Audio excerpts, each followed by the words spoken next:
jusqu'à maintenant. Je vous souhaite aussi collectivement à toutes et à tous une bonne et heureuse année 2022 qui commence par l'examen de dossiers particulièrement importants puisque c'est de notre jeunesse dont on parle. Et nous parlons en plus en tant que voisins d'un établissement que je connais bien, qui effectivement depuis plusieurs années perd de son attractivité, ce qui aurait été impensable du temps où moi-même, quelques années, mais il n'y a pas si longtemps que ça, y était, à savoir cet effet ciseau entre le lycée Laetitia et le lycée Fesch, le collège Fesch et le collège Laetitia, qui est des plus inquiétants. Alors, il faut se mettre au travail et naturellement, nous n'avons pas d'opposition par rapport à ce qui a été développé. Je crois qu'il y a une forme d'urgence, je tenais quand même à le dire, parce que cet établissement aujourd'hui souffre énormément de cette comparaison avec son homologue du Laetitia. Cet écart commence à devenir tellement important qu'il sera très difficile de le rattraper si on n'y met pas le maximum. Et je voulais aussi vous dire plus largement sur la cité Fesch, puisque là on parle du collège, mais on évoque également le lycée. Il y a aussi la problématique des infrastructures qu'il va falloir à un moment véritablement prendre à bras le corps. Un exemple simple, nous sommes dans ce quartier, vous pouvez constater que c'est un établissement, enfin, je dirais l'ensemble est d'une très grande beauté architecturale. Et j'ai appris, en tant que maire, qu'il n'était pas classé. Donc, je vous le dis très tranquillement, je crois qu'il faudra qu'on se voit pour travailler ensemble, éventuellement également engager une procédure de classement de cette cité qui est parmi les plus belles et mieux placées.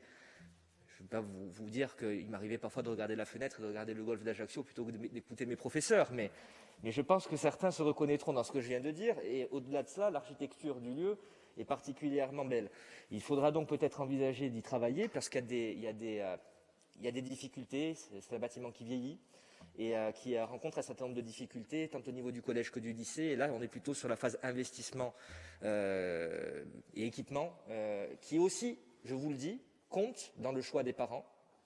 On parlait tout à l'heure des infrastructures sportives. J'aurai l'occasion sur l'autre délibération que vous proposez de m'exprimer sur cette question. Aujourd'hui, il y a aussi peut-être des efforts à partager ensemble sur le complexe sportif Pascal Rossine qui vieillit. Et nous avons des évaluations à la mairie d'Ajaccio sur l'investissement que cela représenterait de demain le faire monter en gamme sur un certain nombre d'équipements qui sont très utiles au collège et au lycée Fesch.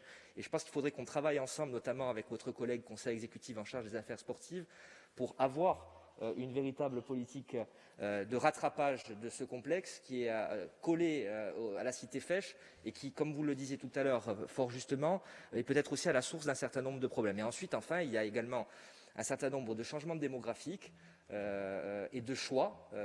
Vous parlez de la culture scientifique du Laetitia opposée à la culture littéraire du Fesch. Effectivement, on voit vraiment aujourd'hui que les enfants issus des classes plutôt aisées de la ville d'Ajaccio, qui dans leur grande majorité choisissent des voies scientifiques et qui habitent plutôt dans l'ouest de la ville, donc plus proche théoriquement du collège Fesch que du collège Laetitia, vont Laetitia.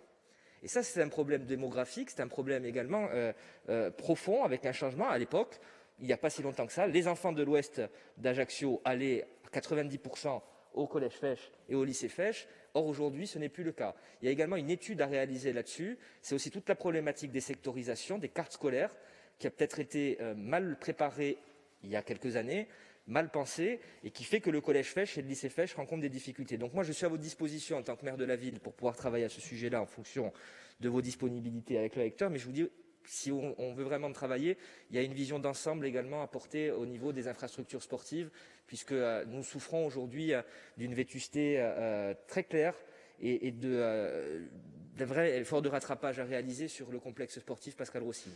Je vous remercie.